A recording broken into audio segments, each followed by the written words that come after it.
오늘 드디어 사도 바울이 바나바와 함께 이제 소아시아 지역으로 들어가죠. 구브로라는 섬에서 배를 타고 드디어 소아시아, 지금의 터키 지역으로 들어가게 됩니다. 거기 이제 먼저 도착한 곳이 밤빌리아라는 그 로마의 속주예요. 그러니까 우리의 경기도, 경상도 이렇게 있듯이 그 당시에 터키 지역이 각 속주로 이렇게 분할이 되어 있었어요. 그래서 이제 먼저 도착한 게 밤빌리아의 이제 버가라는 데인데, 이게 버가가 터키의 지금 남부에 있는 해안에서 한 13km 정도 떨어져 있는 도시입니다.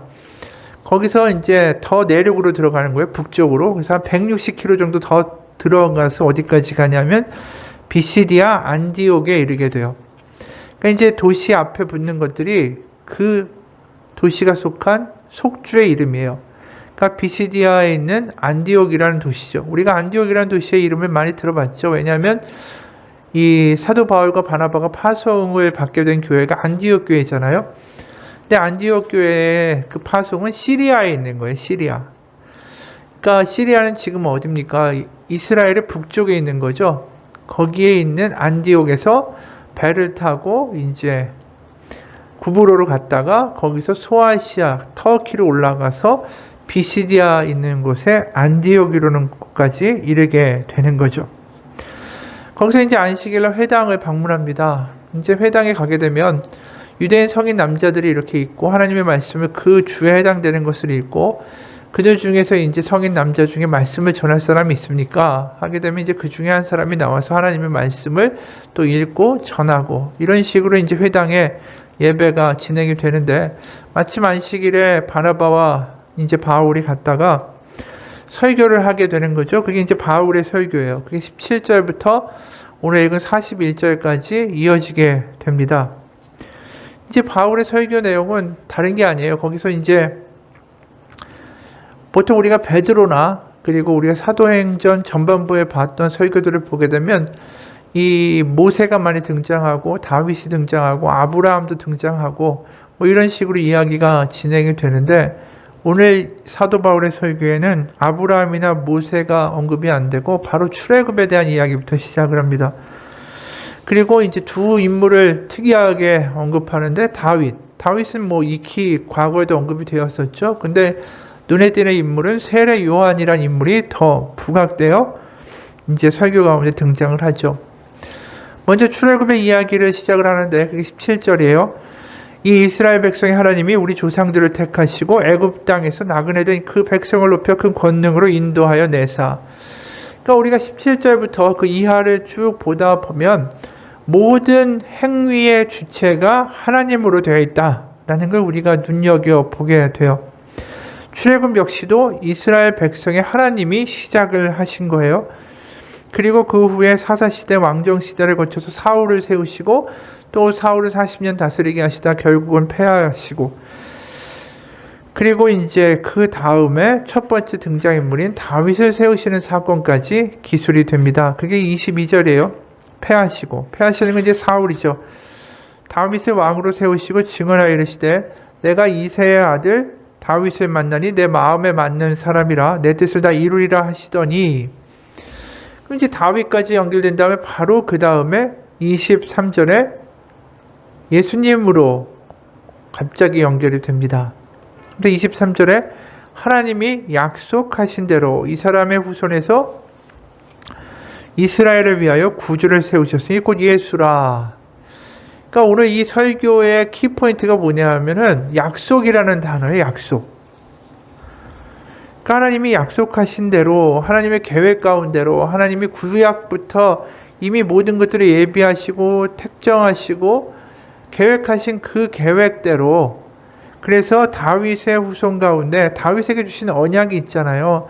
내가 너의 그 씨로 말미암아 그 왕국을 세우고 굳건하게 하겠다라고 하신 그 말씀처럼 그 다윗의 후손 가운데 바로 구주 메시아를 세우겠다라는 바로 그 약속대로 예수님이 그 후손으로 태어나셨다.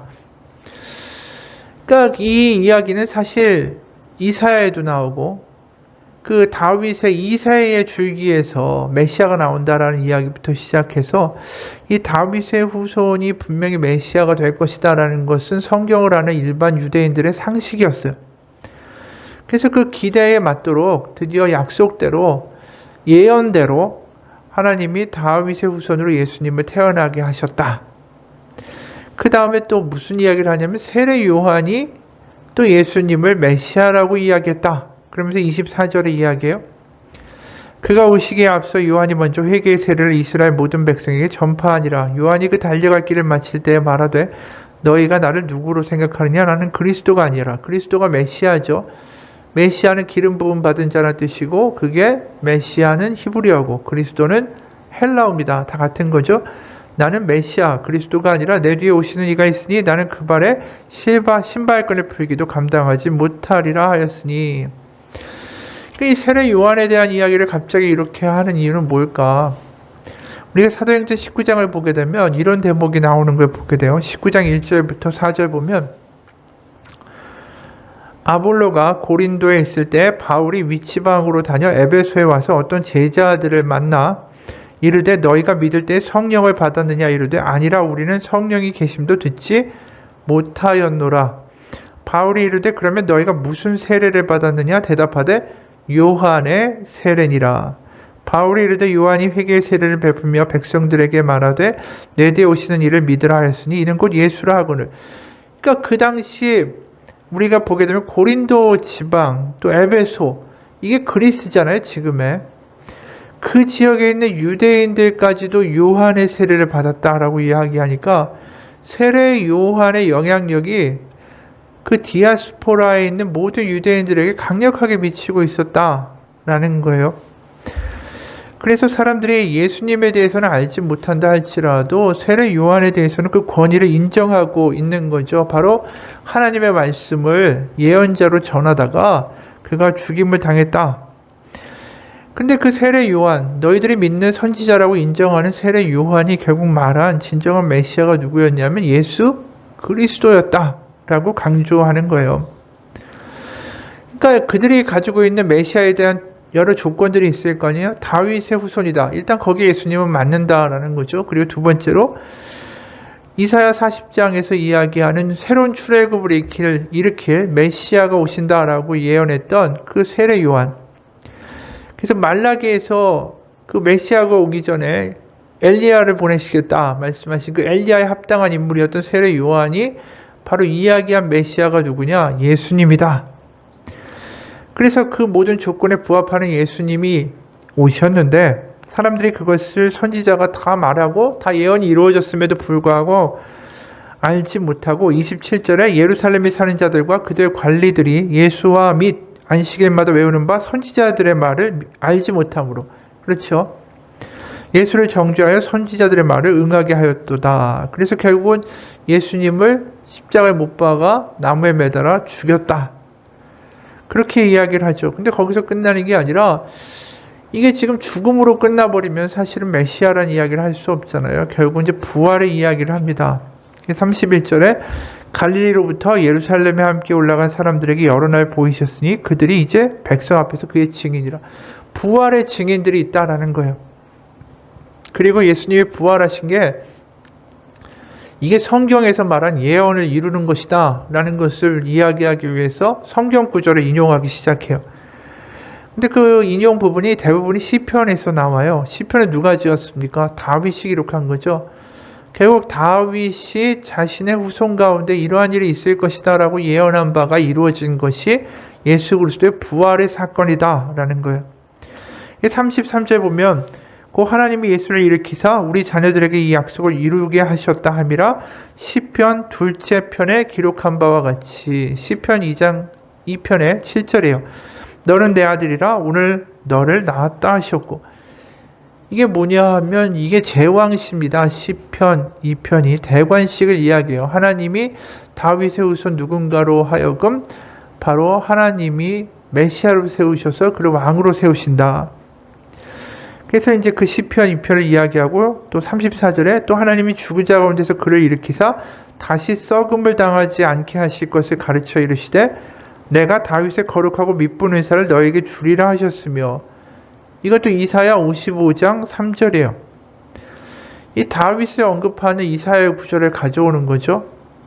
그리고 35절에 또 다른 시편에 이르렀을 때 이것도 시편 16편이에요. 주의 거룩한 자로 썩음을 당하지 않게 하시리라 하셨느니라.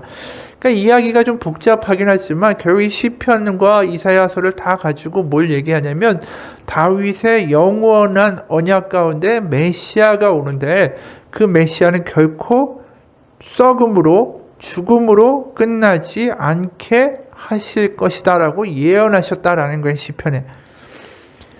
그래서 36절 37절에 보면 다윗은 당시에 하나님의 뜻을 따라 섬기다가 잠들어 그 조상들과 함께 묻혀 썩음을 당하였으되 하나님께서 살리신 이는 썩음을 당하지 아니하였나니 부활하셨다. 예수님은 그 이야기를 하는 거예요. 그래서 모든 예언과 또 너희들이 알고 있는 다윗의 후손이라는 사실, 세례 요한의 증거, 그리고 성경 말씀에 의하여 이분은 메시아가 틀림없고 하나님의 약속의 성취라는 겁니다. 그래서 우리가 아까 약속이라는 이야기를 했잖아요. 모든 게 하나님의 시나리오와 하나님의 계획대로 구약부터 다 예정되어 있던 일의 성취라는 거예요. 그 32절에 이런 이야기를 또 하죠. 우리도 조상들에게 주신 약속을 너희에게 전파하노니. 그러니까 이게 결국 하나님이 주신 다 약속의 성취다. 그리고 또 29절에는 더 분명하게 이런 이야기를 하죠. 29절 초반부에 성경에 글을 가리켜 기록한 말씀을 다 응하게 한 것이라. 그러니까 예수님의 죽음과 부활은 다 하나님의 계획 가운데 있었다. 이렇게 이야기하는 거예요. 그래서 성경, 구약, 그들은 구약이죠. 신약이 없으니까. 구약에 있는 모든 말씀들이 다 예수 그리스도를 지향하여 다 예언하고 있고 그것을 예수님이 이루시고 계신다. 그러니까 그게 설교의 핵심이에요. 우리가 누가복음과 사도행전을 보게 되면 그 처음부터 이런 이야기가 굉장히 강조되는 걸 우리가 보게 됩니다. 누가복음 1장 1절부터 4절까지 보게 되면 이 누가가 이 누가복음을 기록하면서 누굴 위해 썼는가? 데오빌로라는 그 높은 고관을 위하여 썼다라고 하면서 이렇게 기록해요. 누가복음 1장 1절 우리 중에 이루어진 사실에 대하여 처음부터 목격자와 말씀에 일꾼된 자들이 전하여 준 그대로 내력을 저술하려고 붓을 든 사람이 많은지라 그 모든 일을 근원부터 자세히 미루어 살핀 나도 데오빌로 각하에게 차례대로 써 보내는 것이 좋은 줄 알았노니 이는 각하가 알고 있는 바를 더 확실하게 하려 함이라. 그러니까 이 데오빌로라는 사람에게 이제 글을 써서 누가복음 예수님의 탄생부터 부활까지 이야기를 이제 써서 보내는데 1장 1절에 뭐라고 표현하냐면 우리 중에 이루어진 사실에 대하여 쓰겠다라는 거예요. 그러니까 이루어졌다라는 표현 자체가 원어로 보게 되면 플레로포레오라는 헬라어가 있어요. 이게 이루다, 성취하다예요. 그러면 이게 지금 수동태로 되어 있잖아요. 이루어진 것. 그러니까 결국은 하나님이 큰 계획 가운데 이루신 것. 그래서 이루어진 것에 대하여 내가 기술하겠다라는 거예요. 그래서 예수님의 탄생부터 기적과 고난과 죽음과 부활까지 이 모든 것들이 하나님의 계획에 의하여 이루어진 바다라고 이야기하는 거예요. 그러니까 누가복음은 결국 그겁니다. 하나님의 뜻대로 이루어진 바 된 것을 내가 기록한다. 그리고 사도행전도 보게 되면 1장 1절에 데오빌로여 내가 먼저 쓴 글에는 무릇 예수께서 행하시며 가르치기를 시작하신부터 이제 승천하신 곳까지 썼다라고 하고 그러면 3절에 1장 3절에 그가 고난 받으신 후에 또한 그들에게 확실한 많은 증거로 친히 살아계심을 나타내서 40일 동안 그들에게 보이시며 하나님 나라의 일을 말씀하시니라. 그러니까 예수님이 부활하시고 40일 동안 제자들과 함께 하시면서 하신 일이 뭐냐면 하나님 나라의 일을 말씀하셨다. 결국 이 이야기는 뭐냐면 하나님의 놀라운 계획과 예언과 예수님을 통한 성취의 일들, 하나님이 하셨고 하실 일들에 대한 이야기들을 그들에게 나누었다라는 거예요. 그러니까 결국 우리가 누가복음 사도행전을 보게 되면 결국 핵심은 뭐냐면 하나님이 그냥 갑자기 일으키신 게 아니라 이 모든 일들이 구약의 창세 때부터 예비되어 이스라엘 민족을 통하여 그것이 구체화되고 결국은 예수 그리스도를 통하여 그 모든 것들을 성취하신 하나님의 은혜의 결과다라는 거죠. 그래서 38절의 결론은 뭐냐면 그러므로 따라서 그러기 때문에 그 하나님의 열심과 하나님의 끊임없는 자비와 사랑으로 말미암아 그러므로 형제들아 너희가 알 것은 이 사람을 힘입어 이 사람이 뭐죠? 예수님이죠. 예수님을 힘입어 죄사함을 너에게 전하는 이것이며 또 모세의 율법으로 너희가 의롭다 하심을 얻지 못하는 모든 일에도 바로 예수님을 힘입어 믿는 자마다 의롭다 하심을 얻는 이것이라. 결국 하나님의 끈질긴 그 끊임없는 사랑과 은혜의 결과로 우리에게 주어진 게 뭐냐 하면 이 예수님을 믿게 되면 결국 죄사함이 있고 예수님을 믿게 되면 의롭다 하심을 얻게 된다라고 결론 짓는 거예요. 그러니까 이게 지금 뭐 당연한 얘기 아니야 이럴 수 있는데 지금 우리가 이 오늘 바울의 설교에서 가장 중요한 게 뭐라고 했습니까? 약속이란 말과 모든 주어가 주체가 하나님이라는 거예요. 우리가 약속한 게 아니에요. 하나님이 약속하셨고 하나님이 계획하셨고 하나님이 다 하신 거예요. 그리고 여기도 보면 이 사람을 힘입어 우리의 힘이 아니에요. 하나님이 주신 예수님의 힘입어 이것도 수동적인 것이죠.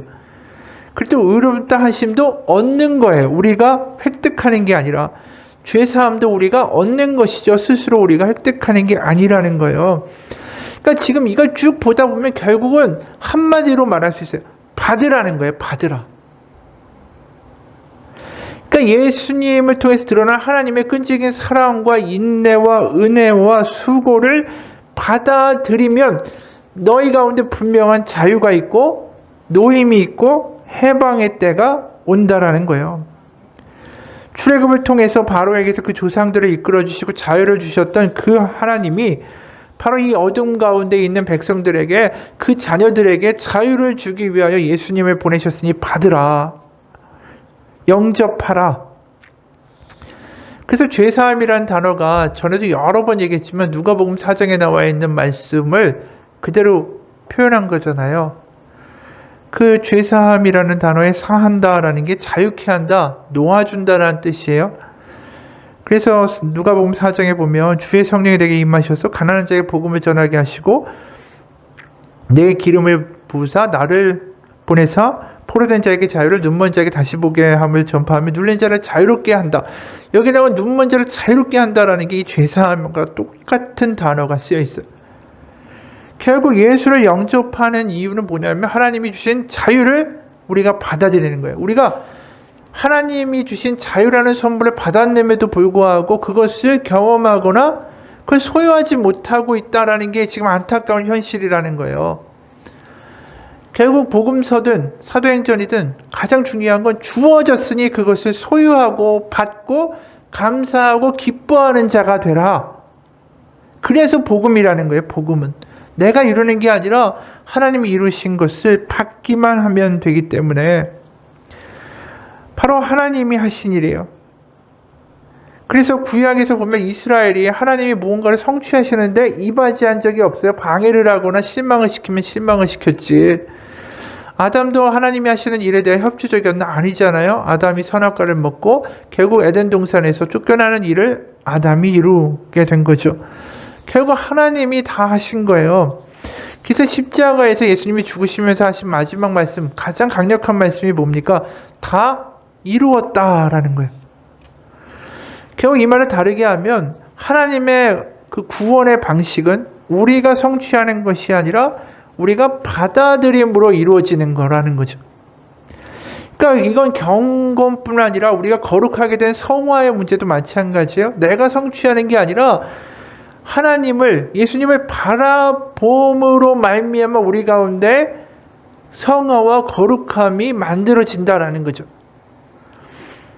그 이야기는 뭐냐 하면 결국 하나님이 하신 일을 우리가 감사하고 기뻐하고 정말 그것이 사실이고 그것이 정말로 우리에게 주어진 자유라는 것을 정말 경험하고 체험하고 살아갈 때 우리는 그때부터 두려움과 걱정과 세상의 말로부터 자유로워지는 거죠.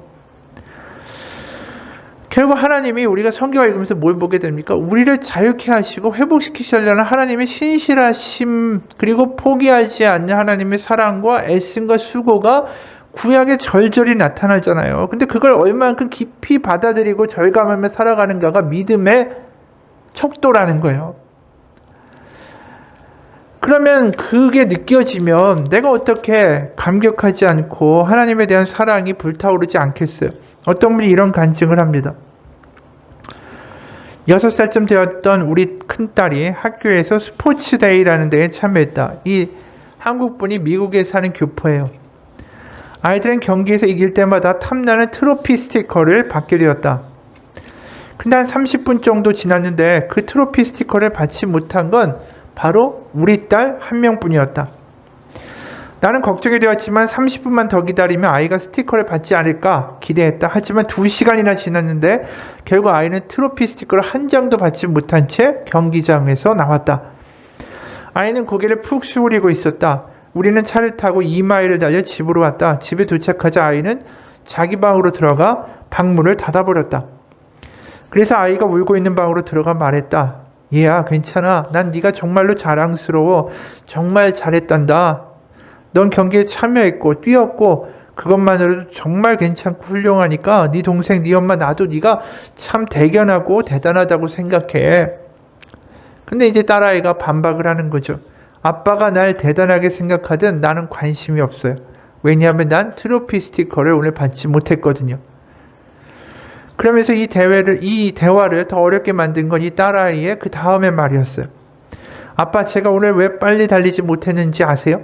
제 운동화 때문이었어요. 뭐라고? 아빠가 싸구려 운동화를 사줬잖아요. 나는 마음이 아팠다. 나는 아이에게 싸구려 운동화를 사줄 수밖에 없었다. 왜? 가난한 박사과정의 학생이었으니까. 그럼 나는 어떻게 반응해야만 할까? 그래, 다음에 더 잘할 수 있을 거야. 아빠가 비싼 나이키 운동화 다음에 사줄게 라고 말할 수도 있었다. 또는 다음에도 잘하려면 더 열심히 연습을 해야 돼 라고 말할 수도 있었다. 하지만 그것은 잘못된 위로였다. 나는 대신 하나님의 이야기를 들려주었다. 하나님의 관심은 너의 외모가 어떠한지, 네가 얼마나 많은 것을 이루었는지에 대한 것이 아니라고 했다. 네가 다른 사람들보다 얼마나 더 빨리 달릴 수 있는가, 더 많은 스티커를 모았는가에 대한 것이 아니다. 결국 하나님을 믿는 믿음의 싸움은 스니커즈와 신발과 트로피 스티커로 다른 사람들에게 근사하게 보이려는 것, 그것에 대하여 승리하는 것이다. 이 이야기가 결국 뭘 얘기하냐면, 우리가 이미 하나님으로부터 이런 이야기를 들어요. 넌 나의 자녀고, 넌 네가 이 세상에 존재하고 나를 의지하는 것만으로도 나는 충분히 너로 말미암아 기뻐한단다. 하나님이 분명히 그런 말씀하심에도 불구하고 우리는 그게 아니라고 이야기하죠. 뭔가 다른 게 더 있어야 된다라고 이야기하는 거예요. 트로피 스티커를 원하는 이 아이처럼 우리가 하나님이 주신 하나님의 분명한 복음의 그 사실을 받아들이고 그것에 머무는 것보다 다른 그 무언가를 더 원하고 세상에서 인정해주는 그 무엇은 어떤 증표나 증거나 업적을 원하는데 우리의 불행의 이유가 있다라는 거죠. 사실 이 아이도 몇 년 지나고 나면 내가 스티커를 받았는지 안 받았는지 기억도 못할 거예요. 아무리 커다란 트로피를 받아도 어릴 때 이사 한 3-4번만 다니고 성년이 되면 어디로 갔는지도 몰라요. 근데 그 당시엔 그게 전부처럼 보이잖아요. 중요한 건 무언가를 이루는 게 아니라 우리가 이미 하나님의 자녀고 받은 존재라는 것을 깊이 경험하고 그 안에 거하면서 살아가는 것. 그게 믿음의 본질이에요. 하나님이 우리 가운데 이루신 일을, 이미 우리에게 성취하신 일을 우리가 얼마나 심각하게 받아들이고 사는가. 거기서 모든 믿음이 출발해요. 사실 믿음이 깊다, 기도를 얼마 한다, 어떤 행위를 한다, 그게 중요한 게 아니라 하나님이 우리를 위해서, 나를 위해서 하신 일을 얼마나 심각하고 진지하게 받아들이는가. 그게 믿음의 본질이에요. 어느 한 분이 기독교인 상담사하고 대화를 나눴대요. 근데 이제 한참 동안 교회를 떠나 있었어요. 신앙을 떠나 있다가 그 상담사하고 대화를 하는데 그 사람이 물었어요. 정말로 구원을 받으셨습니까? 나 하나님을 믿고 천국을 믿어요 라고 대답했더니 그분이 뭐라고 이야기를 하냐면, 그건 좋은 일입니다. 하지만 기독교인이 된다는 건 예수님을 믿는 겁니다. 예수님이 십자가에서 우리의 죄를 위해 죽으신 것과 부활하신 것과 다시 오시는 것을 믿는 거지요.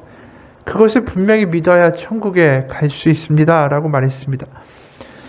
근데 분명히 어릴 때 교회도 다녔고 하나님도 자기 믿고 천국에 갈 것도 믿는다라고 하는데 이 상담사의 이야기가 확 마음에 박힌 거예요.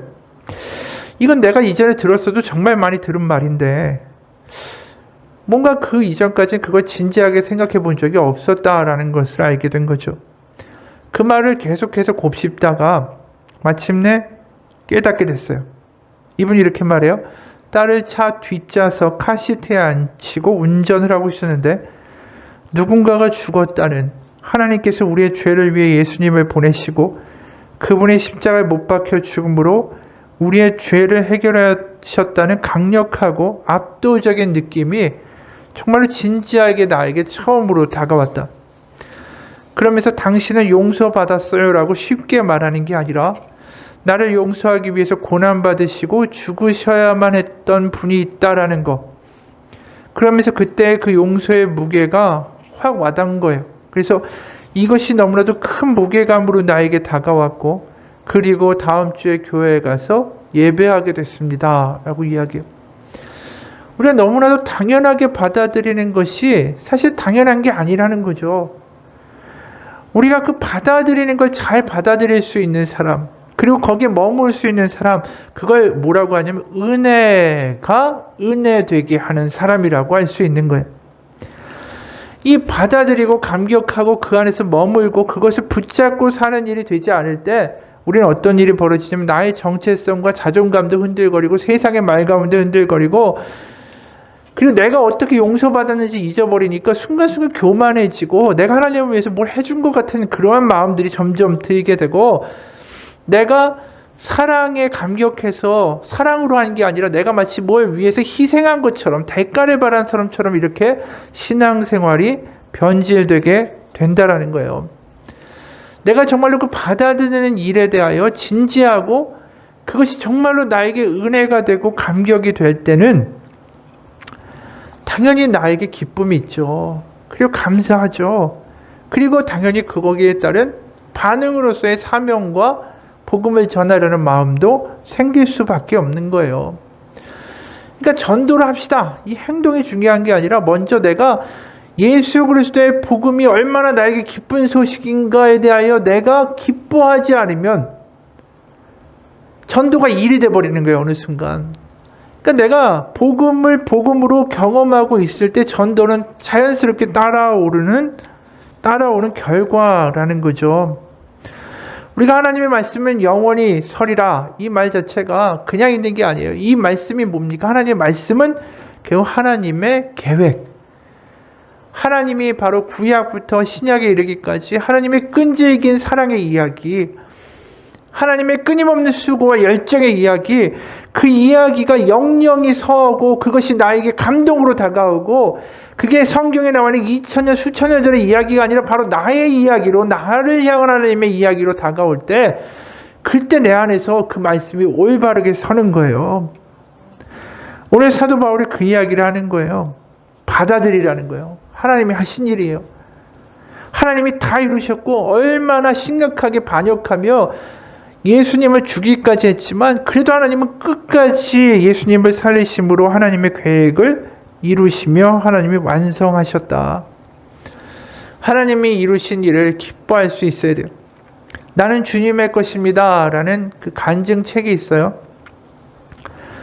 이 책을 쓴 자매도 이제 전에도 한번 얘기한 적이 있는데 암에 걸려가지고 몇 번씩 수술을 하고 하여튼 은혜로 해서 항암 치료를 여러 번 했는데 정말 사는 게 기적인데 하나님 지금까지도 복음 전하는 가운데 붙잡아 주시고 또 살려주시고 계신데 이 자매가 이런 간증을 했어요. 온라인 금식 기도를 함께하는 한 사모님이 유방암 재발 환자인 성도의 딸을 만나달라고 부탁하셨다. 나는 본인이 만나기 원할 때까지 기도하면서 기다렸다. 수개월이 지난 후 그 딸의 어머니에게서 연락이 왔다. 아주 오랜 기다림 끝에 만남이었다. 그녀는 스위스에 안락사 신청을 해놓았다라고 했다. 스스로 죽음을 선택한 사람이었기 때문에 무척 조심스러웠다. 나는 병원에 도착해서도 당장 들어가지 못하고 2시간 정도를 기도한 후에 그녀를 만나러 갔다. 마음을 다잡고 드디어 마주한 그녀는 너무나도 젊고 예뻤다. 차분하게 대화를 시작하자 자기는 썬데이 크리스찬이라고 솔직하게 표현하는 모습이 인상적이었다. 나는 생명의 주권이 주님께 있는 이유를 예수님의 부활의 사건을 통해서 설명했다. 성경 말씀을 차례대로 알려주면서 믿는 것과 아는 것의 차이가 회개와 영접에 있음을 3시간 넘게 이야기했다. 그녀는 예수님을 눈물 콧물로 영접했다. 그날 우리는 환하게 웃으며 헤어졌다. 그런데 얼마 후 그녀의 어머니가 딸이 스위스에 다시 가겠다라고 한다 하면서 전화를 해왔다. 그녀의 몸 상태가 많이 악화되어 많이 예민해진 것 같았다. 우연을 가정해서 그녀와 병원에서 다시 만났는데 뇌에 암이 전이된 것 같아 의사의 판단과 관계없이 검사를 진행했다고 한다. 내가 그녀에게 물었다. 암이 뇌에 가면 안 돼요? 그러자 그녀가 의아한 표정을 지었다. 제 말을 오해하지는 마세요. 이제 내 몸의 주인이 예수님이시라고 고백했으니 그분이 알아서 하실 거예요. 그분의 영역을 침범하지 말자라는 뜻이었어요. 생명의 주권은 오직 예수님께 있으니 그분이 알아서 하시도록 해드리자고. 주님께 부르심을 받는 과정이 조금 힘들 수도 있음을 각오하고 순종하자라고도 말했다. 우리가 신경 써야 할 건 오직 그분을 만나는 바로 그 순간이며 우리가 곧 입을 부활을 소망하는 거예요. 성경의 모든 염려를 주께 맡겨드리고 항상 기뻐하고 범사에 감사하고 쉬지 말고 기도하라고 하셨으니 그대로 따르며 우리 같이 믿음을 반드시 지켜내도록 해요.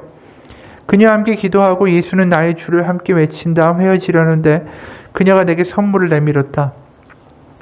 정성이 가득한 손편지와 손수건이었다. 빼뚤빼뚤한 글씨체를 보며 어려운 가운데 한 글자 한 글자 써내려갔을 그녀의 마음이 느껴졌다. 이후에 그녀는 스위스에 가겠다는 마음을 완전히 접고 주님께 온 마음을 맡겨드렸다. 그녀가 호스피스 병원으로 옮겨간 후에 몇 차례 만났는데 시간이 얼마 남지 않았음이 감지되는 상태인데도 나를 환하게 웃으며 맞이해 주었다. 가족들 앞에서 고통스러워하다가도 함께 예수는 나의 주를 외치며 주님을 놓지 않았다. 내가 그녀를 위해 해줄 수 있는 최선은 곧 그녀가 만나게 될 주님 앞에 그녀를 바로 세우는 일이었다. 나는 그녀를 만날 때마다 오늘이 우리가 만나는 마지막 날일 수도 있어요. 아마도 자매님이 저보다 먼저 더 주님 앞에 가게 될 거예요. 결국 예쁜 부활하신 몸을 입을 거니까 우리 기쁘게 기도해요. 그리고 우리는 나중에 천국 12진주문 오른쪽 끝에서 꼭 만나요. 예수님은 오늘 만날 텐데 마음에 혹시 미워하는 사람이 있어요? 우리 함께 회개해요. 미워하지 않는 것만으로도 안 돼요. 사랑해야 해요. 그녀는 그런 사람이 있어요 라고 다시 회개하고 사랑을 구하는 기도에 방긋 웃으며 사랑할 수 있을 것 같아요 라고 했다. 그렇게 마지막까지 주님께 최선을 다했다. 혹시 오늘 주님 못 만나면 내일 또 올게요. 이렇게 인사하고 헤어지곤 했는데 그날이 정말 왔다. 주님은 내가 그녀와의 애틋한 만남에 끝까지 함께하게 해주시고 싶으셨는지 여러 일정 가운데도 그녀의 장례식과 발인까지 하루도 빠짐없이 갈 수 있도록 허락하셨다. 이 이야기가 사실은 기적같이 나왔다라면 얼마나 좋겠어요. 그런데 결국은 이제 운명을 했죠. 그런데 그 젊은 나이에 유방암으로 결국 뇌까지 전이돼서 죽게 되는 이 상황 가운데도 웃을 수 있고 거기서도 용서할 수 있고 사랑할 수 있다라는 말을 할 수 있는 건 자신을 주님께 완전히 던졌기 때문에 가능한 거죠. 그건 다시 말해서 하나님이 하신 일을 완전히 믿기 때문에 가능한 거예요. 반쯤 믿어가지고는 불안해요. 어떻게? 천국 가고 부활한다라는 게 믿겨지지 않으면 반쯤 믿는데 어떻게 그게 완전하게 기쁨과 소망이 되겠어요? 죽음이 두렵지. 그러니까 하나님이 하신 일을 완전히 믿을 때 그때 이렇게 웃을 수 있고 이렇게 누구도 용서할 수 있고 이렇게 죽음 앞에 담대하게 갈 수 있는 거예요. 우리는 복음을 받아들이는 완전히 받아들이는 사람이 되는 게 얼마나 큰 복인지 모릅니다. 우리의 많은 문제들이 돈이 없어서 때로는 여러 가지 환경 때문에 상황 때문에 그 문제가 아니라 문제 자체는 우리가 완전한 복음을 수용하지 못했기 때문이에요. 복음이 정말로 믿어지고 복음이 나의 것이 되고 그것이 감격이 되고 하나님이 다 이루셨다라는 게 확 내 가운데 와닿는 순간에 더 좋은 차와 더 좋은 조건을 바라는 싸움, 그거는 의미가 없다라는 걸 알게 돼요. 바로 하나님이 계속해서 내가 어려울 때마다 내가 힘들 때만 하나님 저 사랑하시는 거 맞아요? 하나님 정말 살아계신 거 맞아요? 이런 식으로 기도해 나가고 하나님 제가 이렇게 한다면 어떻게 이럴 수 있어요? 이게 결국 다 뭐에서 비롯된 겁니까? 하나님이 다 이루신 것을 믿지 못하고 수용하지 못하니까. 하나님이 이루신 것이 정말로 나에게 감격이 될 때 그 모든 것들이 다 넘어가질 수 있는 거예요. 하나님이 그 아들을 보내셨고 나를 위하여 십자가에 못 박아 죽게 하셨고 그분은 진실로 부활하셨고 우리에게는 영생이 약속됐고 이 땅에서의 삶이 끝이 아니고 하나님은 그 오랜 세월 동안 계획하셨던 일을 예수님을 통해서 이루셨듯이 내 삶을 이 땅 가운데 태어나게 하시고 살게 하시고 때로 고생하고 어려움도 있겠지만 결국 하나님 가운데 온전한 부활로 영생을 살도록 나를 이끌어 가실 것이다. 그것이 나를 향한 분명한 약속이고 그것이 나에게 믿어지는 현실이고 사실이다. 그게 고백이 될 때 우리는 다르게 살 수 있는 용기가 생긴다라는 거예요.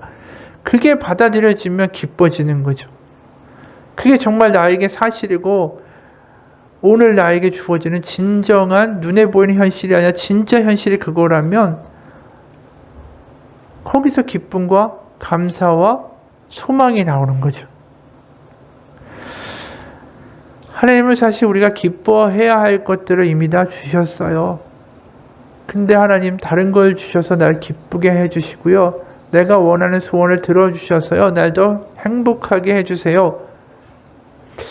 그 말 자체가 사실은 어폐가 있는 거죠. 하나님은 우리가 이 세상을 살아가면서 필요한 일용할 양식과 또 하나님의 나라를 위해 살아갈 때에 필요한 모든 것들을 공급해 주세요. 그런 하나님을 부정하자는 게 아니라 근본적으로 하나님이 하신 일에 대해서 기뻐할 수 있는 믿음이 되자. 그 믿음이 될 때 다른 것도 다 따라오게 돼 있어요. 왜요? 내가 하나님이 하신 일 때문에 감격하고 기쁜데 감격과 기쁜 가운데 살아가는 사람 옆에 있는 사람들이 왜 불행하겠어요? 내가 불행하고 내가 짜증내고 내가 맨날 비교하고 내가 막 세상 가운데 이야기에 주눅들어 살면 나의 입에서 나가는 것도 그렇고 내 주변에 있는 사람들도 다 그런 영향을 받을 수밖에 없는 거죠. 왜? 내 안에 선한 것이 있어야 선한 것이 나가는데 내 안에 쓰레기가 있으면 쓰레기밖에 더 주겠어요. 하나님이 하신 일을 내가 감격하고 기뻐하고 소유하고 그래 하나님이 모든 것을 다 이루셨어. 하나님이 날 자녀 삼으셨고 하나님이 나를 받아들이시기 위해서 그 아들 예수 그리스도를 십자가에 못 박아 죽이심으로 이미 확증하셨고 이루셨어. 하나님이 나의 기도를 들으시고 하나님이 내가 아무리 어려워도 내 곁에서 나의 호흡까지도 다 알고 계셔. 하나님은 들으셔. 하나님이 기도하는 거 분명히 알고 계시고 하나님은 살아계셔. 그게 내 가운데 감동과 감격과 사실로 다가오는 순간에 두려움과 걱정과 미움과 원망이 다 떠나가는 거예요. 그러면서 하나님이 주신 영생의 약속도 더불어 믿어지는 거고 이게 끝이 아닙니다. 하나님 분명히 하나님의 선한 뜻이 이루어질 것을 믿습니다. 그 삶이 살아갈 때 내 주변도 변하고 나도 변하고 그러면서 당연히 전도도 되고 하나님의 복음도 세상 가운데 흘러가는 거예요. 우리가 하나님이 이미 이루신 일을 얼만큼 감격하며 받아들이는가 그 감격하는 삶 받아들이는 믿음이 되시길 주님의 이름으로 축원합니다. 같이 기도하겠습니다. 하나님 아버지 우리가 필요한 것들을 원하는 때에 주심으로 감격하고 기뻐하기 원합니다라는 신앙이 아니라 이미 하나님께서 우리에게 가장 좋은 것을 아시며 나를 자녀 삼으셨고 그 일을 하기 위해 얼마나 많은 수고와 고난을 통하여 예수님을 십자가에 못 박아 죽이셨는지 그 확증된 사랑을 보며 이루신 사랑을 보며 이루신 구원을 보며 우리가 감격하고 그 안에 거하고 그것을 붙들며 살기 원합니다. 힘들 때마다 하나님 내가 하나님이 살아계신 것을 하나님 입증해 주세요. 내가 하나님 사랑하시는 거 알기 원하니까 이 소원을 들어주세요. 이런 일희일비의 믿음이 아니라 하나님이 나를 어떻게 이처럼 사랑하사 그 아들을 어떻게 죽이셨는가를 분명하게 알고 소유하고 살아갈 때 그것이 나에게 주어진 분명한 사실이고 현실이고 절절한 감격이 될 때에 우리는 그때부터 놀랍게 변화된 삶을 살아갈 수 있습니다. 내가 흔들리고 세상의 이야기와 걱정 가운데, 두려움 가운데, 근심 가운데 있다면 다시 한번 하나님이 이루신 일을 기억하고 소유하기 원합니다. 다시 한번 십자가 밑에 내려가 예수 그리스도를 바라보며 하나님, 저를 위해서 아들을 주셨군요. 하나님, 저의 기도를 들으시죠. 저의 연약함도 보시죠. 저의 탄식도 아시죠. 하나님, 그 모든 것들을 바로 멀리서 안다 하시지 않고 바로 제 곁에서 모든 것 듣고 계시고 이 시간 기도하는 모든 기도도 들으시는 하나님 아버지를 믿습니다. 하나님, 하나님의 선한 길로 우리를 인도하여 주시고 저의 삶을 인도하여 주시고 하나님의 이루신 복음 가운데 항상 기뻐하고 감사하고 확신 가운데 하나님을 아버지라고 부를 수 있다는 놀라운 복음 가운데 거하며 기쁨과 감사로 살아갈 수 있는 바로 저희의 삶이 될 수 있도록 하나님 인도하여 주옵소서. 복음에 감격하고 복음 가운데 거하고 그래서 기뻐하고 감사하고 평안한 가운데 살아가는 믿음의 삶을 살게 하여 주옵소서. 다 이루신 일을 믿지 못하는 어리석은 자가 되는 것이 아니라 이미 다 주어진 복을 경험하지 못하고 여전히 다른 곳에서 헤매고 방황하는 어리석은 자가 아니라 이미 주어진 바를 소유하고 감격하고 붙들고 끝까지 살아가서 하나님의 뜻이 우리의 가정과 우리의 일터와 교회 가운데 이루어지는 것을 바라보게 되는 증인의 삶을 살 수 있도록 하나님 인도하여 주옵소서. 살아계신 우리 주 예수 그리스도의 이름 받들어 기도합니다. 아멘. 우리 잠깐만 기도합시다.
아버지, 하나님은 그 아들 예수 그리스도를 십자가에 못 박아 죽이시고 바로 우리 교회의 십자가에 두고 말씀하십니다. 너는 고아가 아니다. 너는 결코 혼자가 아니다. 너는 나의 아들이고 너는 나의 딸이다.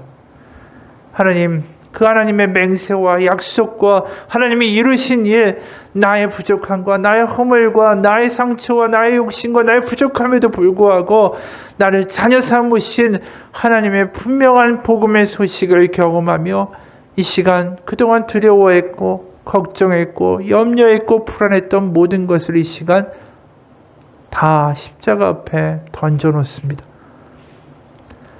주님이 바로 하나님이 나의 아빠 되심을 믿습니다. 그 복음을 진정으로 믿고 이 시간 그 모든 것들을 내려놓을 때 그곳에 하나님의 성령으로 충만케 하시고 하나님이 주시는 확신과 기쁨과 소망과 위로로 다시 한번 용기 내어 살아갈 수 있는 이 땅 가운데 하나님의 뜻을 이루기 위해 살아갈 수 있는 우리의 삶으로 인도하여 주옵소서. 살아계신 우리 주 예수 그리스도의 이름 받들어 기도합니다. 아멘. 하늘에 계신 우리 아버지